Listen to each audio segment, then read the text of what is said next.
maybe I can kick it off by just picking up on a point Robin made there, Milan. He spoke of the Bakachik gold property of polymetalls, of which I think is one of their most important assets, if not the most important.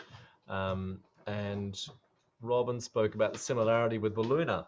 Interestingly, polymetal has got the Wiluna offtake. So what does the big 1.5 billion ounce a year Russian producer see in Wiluna that the capital markets might have missed? Yeah, that's very interesting, Robin and Simon. We've got an alliance with Polymetal, and we find them to be some of the smartest people in the world when it comes to this sort of.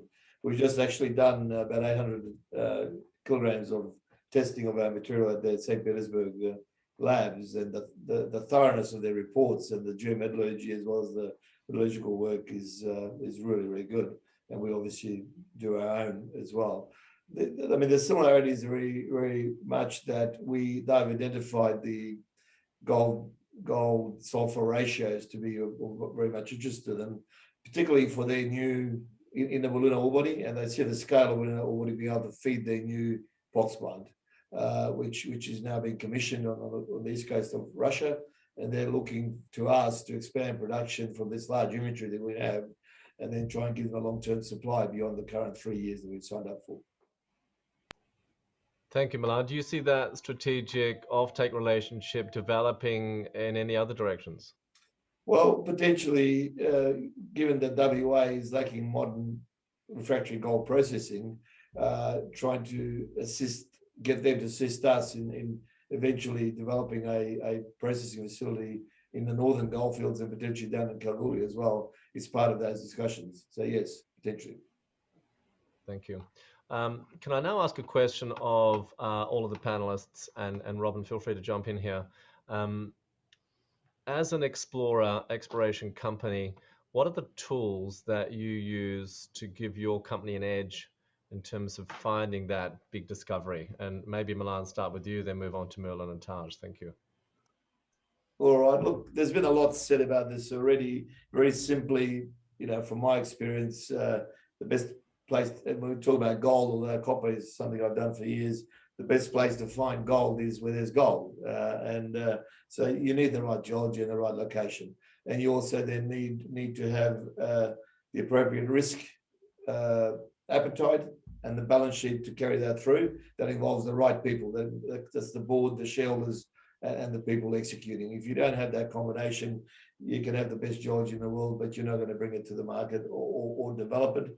And you need luck and perseverance, obviously, and a balance sheet where, as we know, there's been some famous comments made, the markets can stay irrational for longer than you can stay solvent. So you need to be able to take your opportunity and persevere and then try and get the valuations at the right time in the cycle when, in fact, the market's giving you value for what you're doing. Thanks, Milan. Merlin? Yeah, thanks.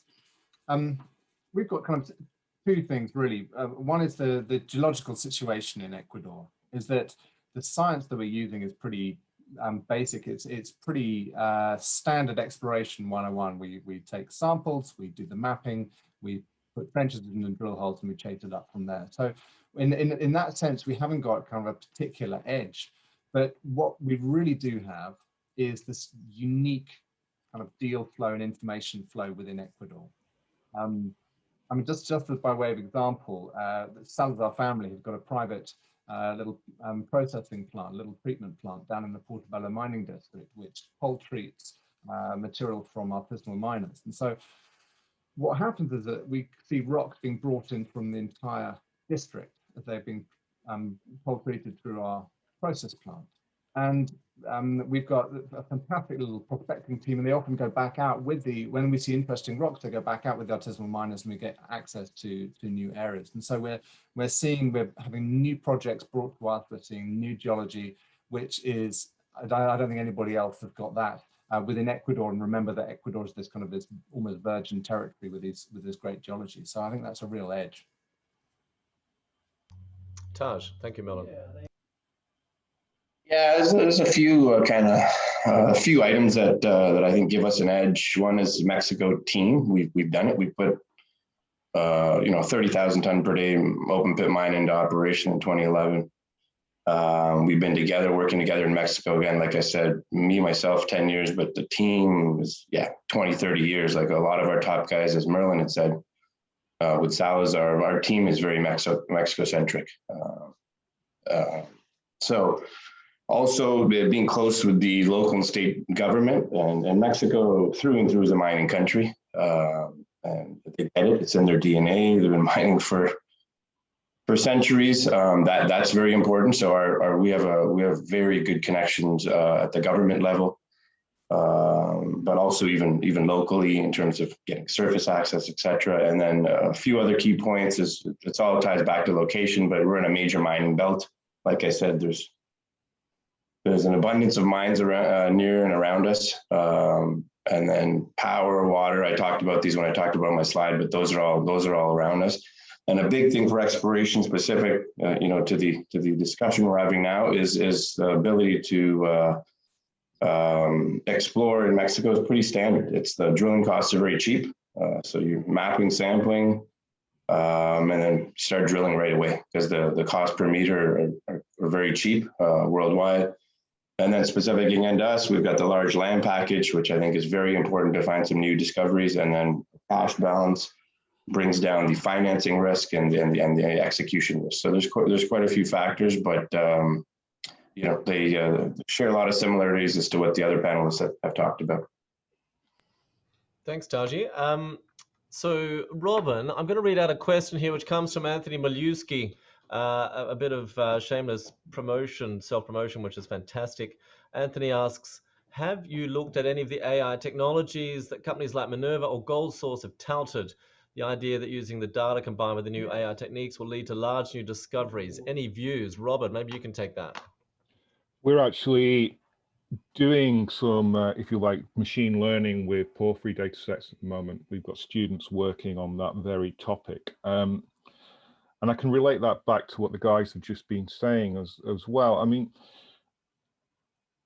AI is only going to work in data-rich jurisdictions. So Western Australia is great because you have a great geological survey. You've got the rules, which mean that people have to log their data. Without the data has to have saturation. It has to have good spatial continuity to work. Where it's really good is within ore bodies with actual assay data, for example, and rock properties data. So it will be another powerful tool. But, and this is not a negative but, it's all about layering up your data. That's essentially what the AI allows you to do. And at the moment, we've still got plenty of very good geologists kicking around who can do that just as well as an AI currently. So we have to embrace these technologies going forward, and they are incredibly useful, but be aware of what the data density is in space.